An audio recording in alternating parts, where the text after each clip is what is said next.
อยู่นำพนังมีบุญเลย เห็นอยู่เนาะอันนี้ขออนุญาตถามแน่สุดนี้เพิ่นแต่งนี้เพิ่นเอิ้นหยังนางฟ้าอ๋อโอ้นางฟ้าเป็นแต่คนงามๆเลยมีแต่นางงามๆเห็นบ่อ๋ออันนี้นางงาม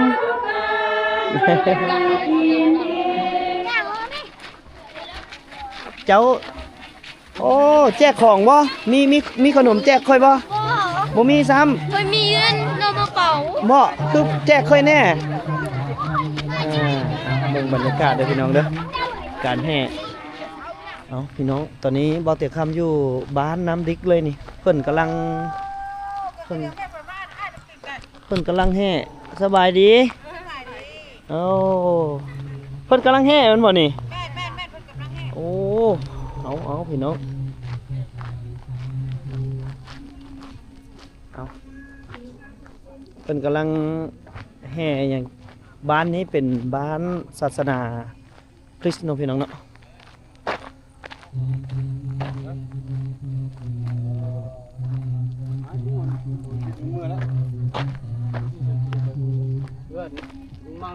มันก็สีมืดๆหน่อยหนึ่งเด้อพี่น้องเอ้ยเสียดายแต่มันค่ำแล้วตอนนี้ค่ำแล้ว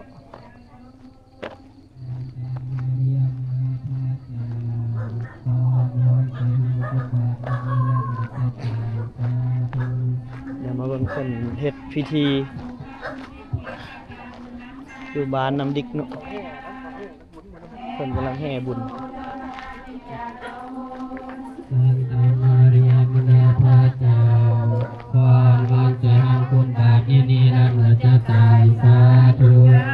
เรากำลังเฮ็ดพิธีอะไรอยู่เนาะเต็มเพียพระเจ้าอยู่น้ำพระนางมีบุญเหลือยิ่งใด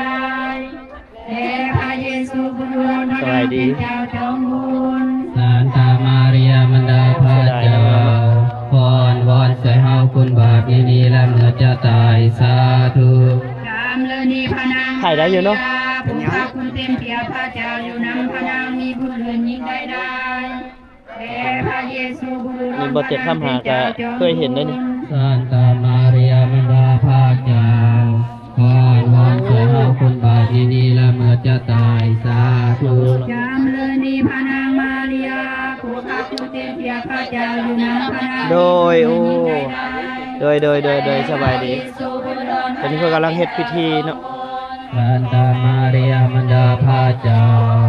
พรวอนใส่เฮาคุณบาปนี้และเมื่อจะตายสาธุจากสองเตียงคำหน้าไก่เด้อเห็นอยู่เนาะอันนี้ขออนุญาตถามแน่สุดนี้เพิ่นแต่งนี้เพิ่นเอิ้นหยังนางฟ้าอ๋อโอ้นางฟ้าเป็นแต่คนงามๆเลยมีแต่นางงามๆ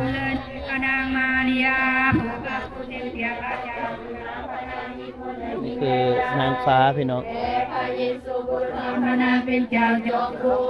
ซานตามาริยาโอ้แม่นบ่เจ้าพรวอนสวยเฮาคนบาปนี้และเมื่อจะตายสาธุติดตามแล้วโดยเข้าใจหลายๆตอนนี้เพิ่นเอิ้นว่าฮีดหยังพิธีหยังไงบุญคริสต์มาสอ๋อของศาสนาของคริสเตียนเนาะคาทอลิกเนาะคาทอลิกคาทอลิกคริสต์มาสโอ้อันนี้ก็นางฟ้าเป็นบ่ล่ะน้องก็เป็นนางฟ้าว่ะบ่แม่นบ่นางฟ้าที่ใส่ชุดขาวมันบ่อ๋ออันนี้นางงาม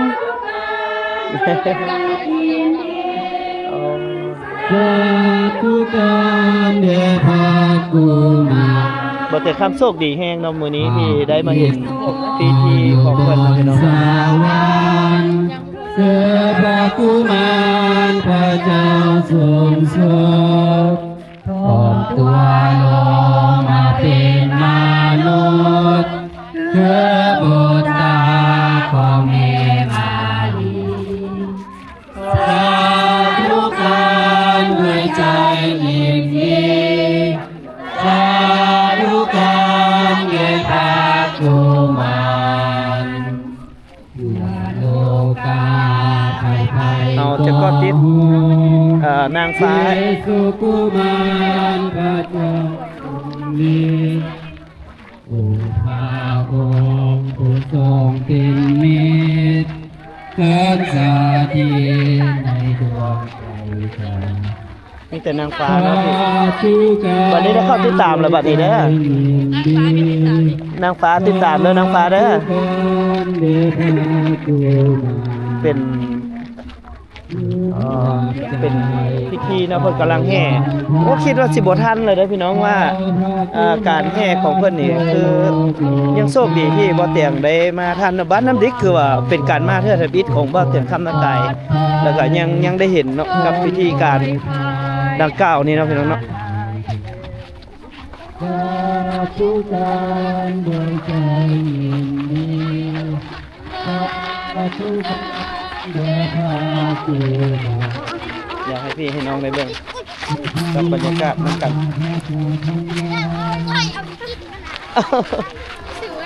พี่น้อง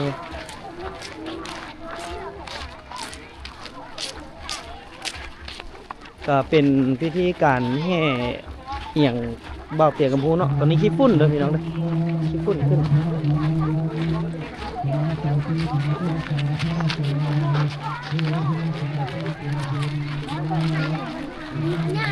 โอ้โหขี้ฝุ่นพี่น้องเลย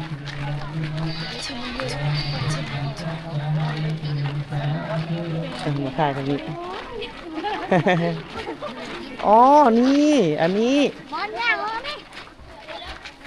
เจ้าโอ้แจกของบ่มีขนมแจกค่อยบ่บ่มีซ้ำ ไม่มีเงินเรามาเป่า บ่คือแจกค่อยแน่เบิ่งบรรยากาศเด้อพี่น้องเด้อการแห่ของศาสนาคริสต์เนาะสบายดี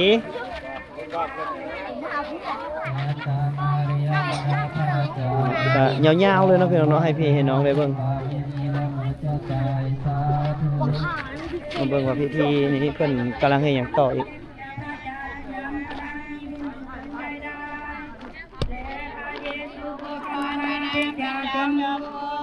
สันตามาริยามดาพระเจ้าพรวันสวยเฮาคุณบาทนี้และเมื่อเจ้าตาย แบบมีจุดใดที่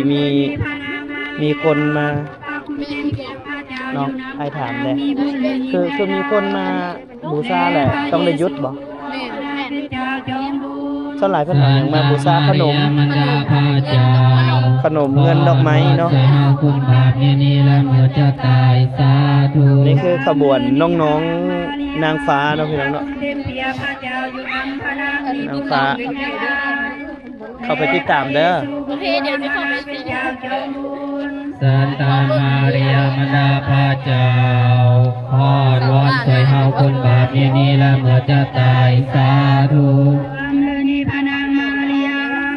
คุณเต็มเพียบข้าเจ้าอยู่นำพระนางมีบุญลือยิ่งได้และพระเยซูบุรุษรพระนางเป็นเจ้าจอมบุ คือทุ ญ กคนคือเอาข้าวต้มขนมมาบูชาเนาะ พรวอนสวยเฮาคนบาปนี้และเมื่อจะตายสาธุ ตามเลยดีพระนางมาเรียผู้พระคุณเต็มพระเจ้าอยู่นำพระนางมีบุญลือยิ่งได้และพระเยซูบุรุษรพระนางเป็นเจ้าจอมบุญ สันตามาริยามดาพระเจ้าพรวอนสวยเฮาคนบาปนี้และเมื่อจะตายสาธุ ยามเลยดีพระนางมาเรียผู้พระคุณเต็มเพียบพระเจ้าอยู่นำพระนางมีบุญลือยิ่งได้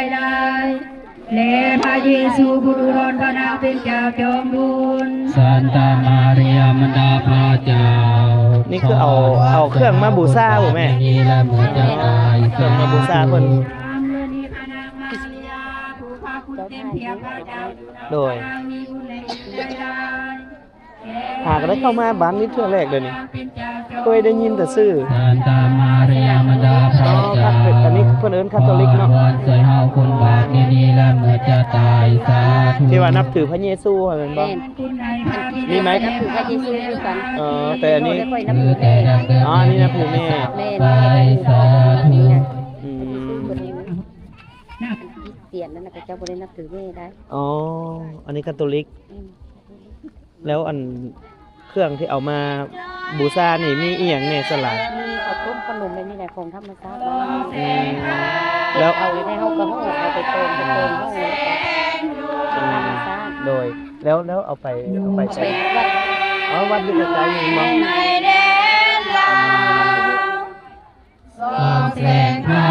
แค่ตอนจังม่วงอยู่เนี่ยแต่ห้าโมงแหละผู้ใดที่มีสิ่งที่จะบูชาคือจะมาตั้งจุด แม่น ตั้งเป็นจุดแล้วนางฟ้าแบกเอาอันนั้นเพิ่นเอิ้นหยัง พระกุมาร พระกุมาร กุมาร แล้วนางฟ้าแบกนั้นมาแล้วเฮาทุกคนคือเอาไปบูชาอยู่หั่น แม่น อืมเฮาเฮ็ดจังมืองานนี่ มื้อเดียวเท่านี้ล่ะ มื้อเดียวตอนเช้าได้เฮ็ดหยัง ตอนเช้าเราทำพิธีธรรมดา บูชาตอนแรกแล้วก็แห่แล้วเอาสิ่งของดังกล่าวนี้ไปบูชาเพิ่นอยู่วัดเนาะ แม่น อยู่โบสถ์ เอาบูชาที่นี่แล้วก็เลยเราไปพิธีธรรมดาเอามานี่ล่ะเอามาทำแบบนี้ โดยทุกปีแม่นบ่ ทุกปี ของวันที่ วันที่24 โอ้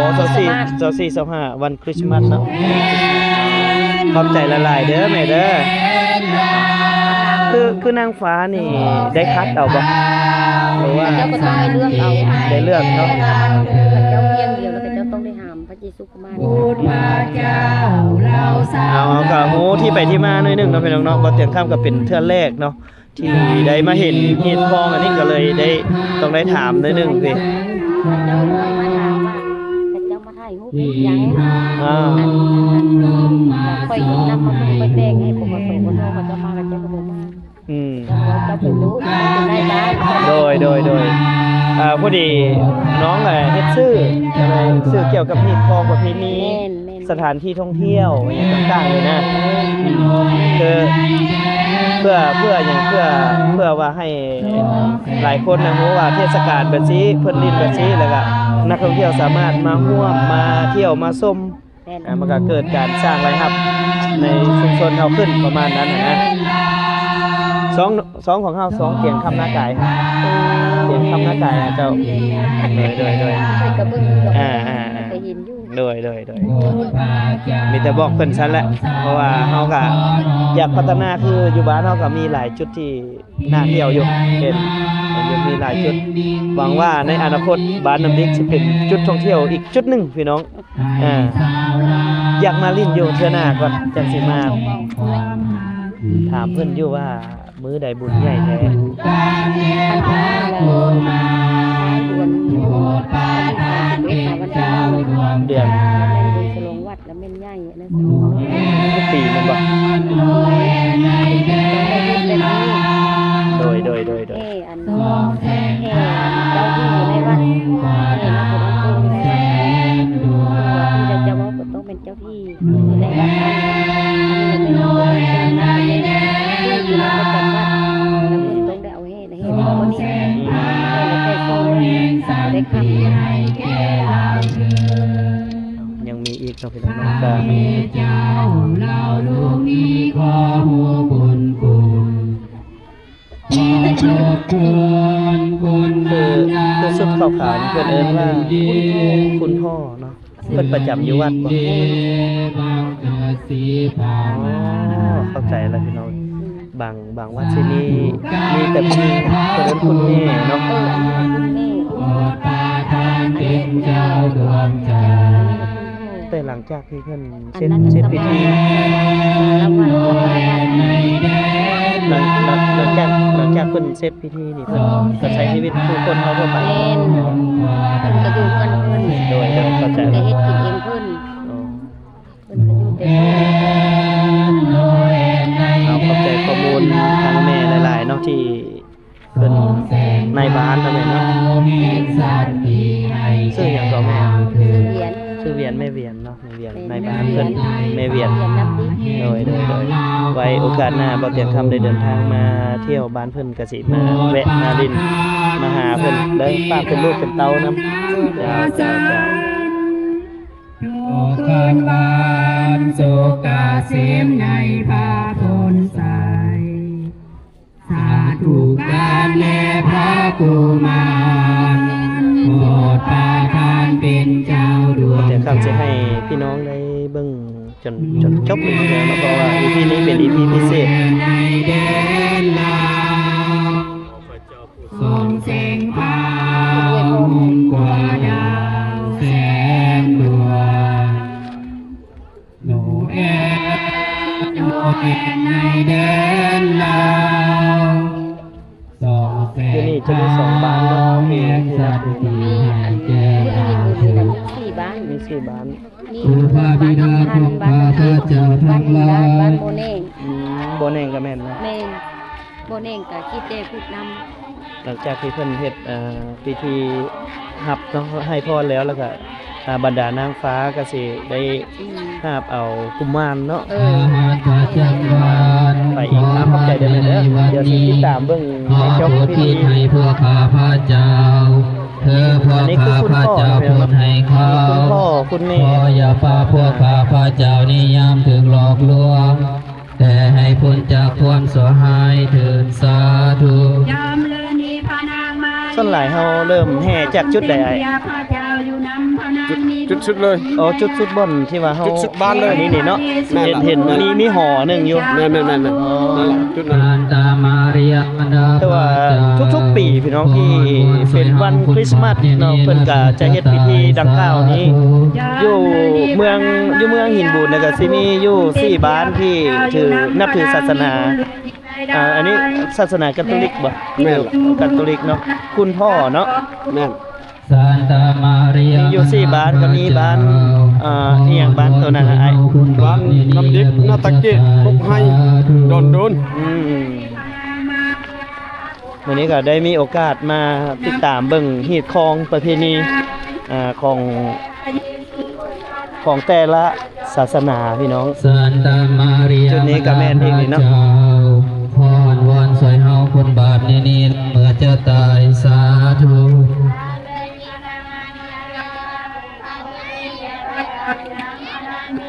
ยิงได้ดูบุรุษรอนพระนางเป็นเจ้าจอมคุณ สันตัดมาเรียมดาพระเจ้าขอนวอนสวยเฮาคนบาปนี่และเมื่อจะตายสาธุ ยามเลนีพระนางมาเรียผู้พาคุณเต็มเพียพระเจ้าอยู่นั้นพระนางมีบุญหลุนยิงได้และพระเยซูบุรุษรอนพระนางเป็นเจ้าจอมบุญ สันตามาเรียมดาพระเจ้าขอนวอนสวยเฮาคนบาปนี่และเมื่อจะตายสาธุ ยามเลนีพระนางมาเรียผู้พาคุณเต็มเพียพระเจ้าอยู่นั้นพระนางมีบุญหลุนยิงได้และพระเยซูบุรุษรอนพระนางเป็นเจ้าจอมบุญ สันมาเรียมดาพระเจ้าขอนวอนสวยเฮาคนบาปนี่และเมื่อจะตายสาธุ ยามเลนีพระนางมาเรียผู้พาคุณเต็มเพียพระเจ้าอยู่นำพระนางมีบุญหรือยิ่งได้และพระเยซูบุรุษรอนพระนางเป็นเจ้าจอมบุญ สันตามาเรียมดาพระเจ้าขอนวอนสวยเฮาคนบาปนี่และเมื่อจะตายสาธุ ยามเลนีพระนางมาเรียผู้พาคุณเต็มเพียพระเจ้าอยู่นำพระนางมีบุญหรือยิ่งได้และพระเยซูบุรุษรอนพระนางเป็นเจ้าจอมบุญ สันตามาเรียมดาพระเจ้าขอนวอนสวยเฮาคนบาปนี่และเมื่อจะตายสาธุ ยามเลนีพระนางมาเรียผู้พาคุณเต็มเพียพระเจ้าอยู่นำพระนางมีบุญหรือยิ่งได้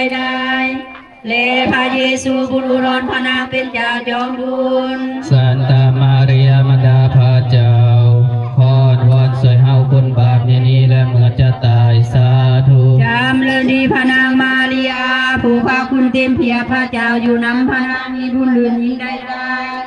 และพระเยซูบุรุษรอนพระนางเป็นเจ้าจอมบุญ สันตามาเรียมดาพระเจ้าขอนวอนสวยเฮาคนบาปนี่และเมื่อจะตายสาธุ ที่มงคลในพระบิดาและพระบุตรและพระจิต เดี๋ยวนี้และเสมอไปสาธุ บทพับหน้าสองผู้พากุมารพูดประทานความสันติภาพเราตากมองหาบนหอ พุทธเมตตาโย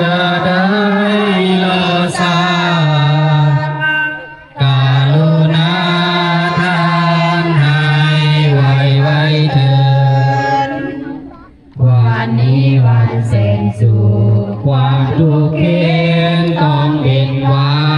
งข้าผู้สร้างโลกาลงมาเกิดโอปาเสดเป็นคนแท้คือพวกเฮาโอภากุมารโปรดประทานความสันติภาพเราคนตาหองหามบอนคอโปรดเมตตาอย่าได้โลตากรุณาทานให้ไวเถิดวันนี้วันเอาคนบาปได้อาภัยสวรรค์ไทยอาบเอาเราทั่วหน้าจงหีบมาถวายพรแด่พระเจ้าโอภากุมารโปรดประทานความสันติภาพเราคนบาปมองหามบอนคอโปรดเมตตาอย่าได้โลตากรุณาทานให้ไวเถิดวันนี้วันบุญคุณทรงกาลุนต่อพวกเฮาจนเข้าถึงพระพันเงินบุญทุนสร้างให้ดวงดาวบุญชาติบุญพาสุขมาที่พา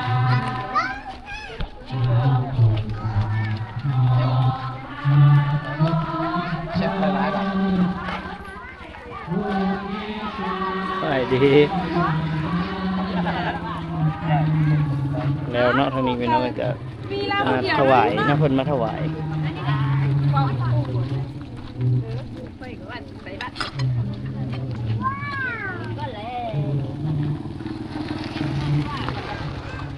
วัดกันยังลงอีกบ่นี่อ๋อกันยังลงต่ออีกเนาะ โดยเมียนนี่ ปกติพิธีเฮ็ดฮอดประมาณจักโมง 7 โมงหา9 โมงเนาะอ๋อยังต้องได้ลงไปวัดอีกคือเพิ่นจะเฮ็ดในวันคริสต์มาส คริสต์มาสอีฟทุกปีเลย ทุกปีเลยเนาะ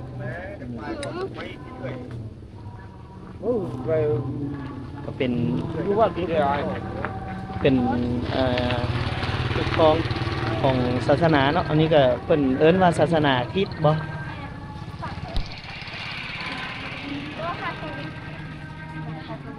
คาทอลิก คริสตังคาทอลิก ศาสนาคริสต์คาทอลิกก็มีตามที่ได้ยินว่าคือมีอยู่4 บาทเนาะอยู่ของเมืองหินบูนที่เพิ่นนับถือศาสนานี้พี่น้องเอ้ยเมืองหินบูนมาเต็มค่ำก็ถือว่าบังเอิญมาเห็นเพิ่นแห่เนาะพี่น้องก็เลยได้มาเอาภาพบรรยากาศให้พี่ให้น้องได้เบิ่งเนาะก็แล้วแต่เนาะความเชื่อของแต่ละศาสนาแต่ละท้องถิ่นก็บอกว่าการสิ่งใดที่มันดีสิ่งใดที่มันดีแล้วก็เฮ็ดให้เฮานี่กลายเป็นคนดีก็บ่ว่ากันเนาะตามความคิดส่วนตัวเนาะพี่น้องเนาะสำหรับบ่เตียงคำก็นับถือศาสนาพุทธลงวัดแต่อันนี้บ่เตียงคำก็บ่ได้ว่าอีหยังเนาะก็มาเห็นเพิ่นก็เลื่อมใสนับถือนํเพิ่นคือกันความเชื่อของแต่ละ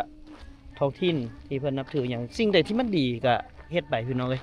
เอาเดี๋ยวบ่เตียงคำขอจบรายการไว้ซ้ำนี้ก่อนเอาไว้โอกาสหน้าจังว่ากันเนาะพี่น้องเนาะมีเหตุการณ์เรื่องราวอีหยังดีๆจังมาให้พี่ให้น้องได้เบิ่งอีกนะพี่น้องเนาะสำหรับอีพีนี้บ่เตียงคำขอจบไว้ซ้ำนี้กันเด้อสำบายดีนี่คือโบสถ์หรือว่าวัดนักบุญอันโตนวัดคาทอลิกนักบุญอันโตน บ้านน้ำดิกเมืองหินบูนแขวงคำม่วนเนาะพี่น้องตอนนี้เพิ่นแห่ใกล้สิฮอดละใกล้สิฮอดวัดละ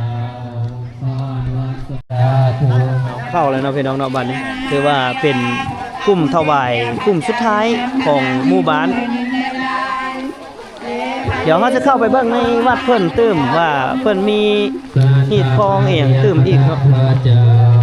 พรวนใส่หัวคนแบบนี้แล้วเมื่อจะตายสาธุ ยามเลนีพนางมาลียาพระคุณติยาพระเจ้าอยู่น้ำพนางมีบุญยิ่งได้และพระเยซูพนางเป็นเจ้าจงคุณ สัตตามาเปียมันดาพระเจ้าพรวนใส่หัวคนแบบนี้แล้วเมื่อจะตาย สาวน้ำดิกแม่นบ่ฮะน้ำซาแม่นสิบ้านไหนอ๋ออยู่ทำพวงโอ้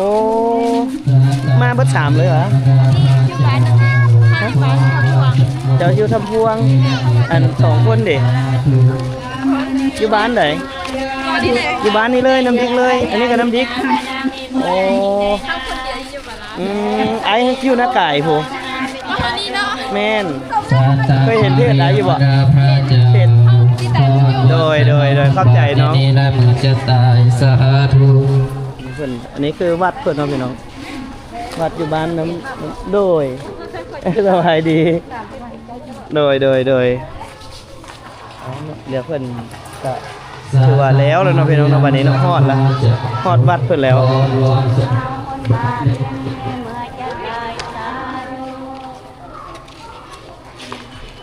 ทุกคนก็ต้องได้เข้ามาในวัดนี้เนาะสาวน้ำดิกมีแต่คนงามๆเนาะ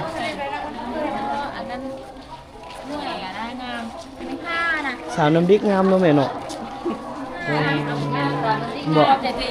บอกแม่เลยสาวบ้านไหนสาวบ้านอื่นเนาะมาอยู่ผีบ่สาวน้ำดิกเจ้าเราบ่แม่นซ้ำเดี๋ยวให้เบิ่งบรรยากาศด้านในน้อยนึงพี่น้องเอ้ยเข้าได้สิเป็นหยังปากแหลใครเจ้าเว้านำตาบ่ได้สองแสงฟ้าว่าดาวแสงดวงนางฟ้าในแดนนาสำหรับคนแสงฟ้าถือนะพี่น้องให้แก่เราเถิด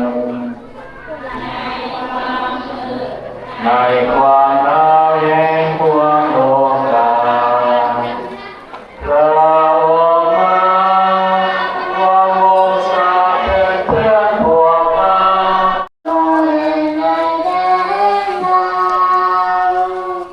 ก็เดี๋ยวบ่เตียงสิเก็บภาพบรรยากาศให้พี่ให้น้องได้เบิ่งสมัยก่อนเนาะพี่น้องเนาะกับบรรยากาศอยู่บ้านน้ำดิกเมืองหินบูนแขวงคำม่วนแล้วก็เป็นวัดกัตลิกวัดหนึ่งที่มีอยู่ในแขวงคำม่วนเนาะอีกหมู่บ้านหนึงเลยแหละพี่น้องเอ้ยที่นับถือศาสนาพุทธโดยแม่นก็ติดตามนี่บ่โดยเข้าใจเดี๋ยวบ่เตียงครับฮะ ก็น้องแกนเขาบอก อ๋อสมพอจังคือแม่นนี่แม่นอีหลีหน้าตาให้เอานี่สบายดีเอาเดี๋ยวบ่เตียงข้ามขอจบไว้ซำนี้ก่อนเนาะพี่น้องเนาะกะความนับถือของแต่ละหมู่บ้านแต่ละบ้านก็แล้วแต่ละบ้านที่เคารพและนับถือเนาะสิ่งใดที่มันดีเฮาก็นับถือไปถ้าว่าสิ่งใดที่มันบ่ดีเฮาก็ตัดออกเนาะเฮาเฮ็ดในสิ่งที่มันดีบ่เตียงคำเชื่อว่าทุกฮีตคองทุกประเพณีทุกศาสนาล้วนแล้วแต่สอนให้คนนี่เป็นคนดีทั้งนั้นเนาะเดี๋ยวบ่เตียงคำขอจบไว้ซำนี้ก่อนเด้อพี่น้องเนาะเอาไว้โอกาสหน้าพบกันสำบายดี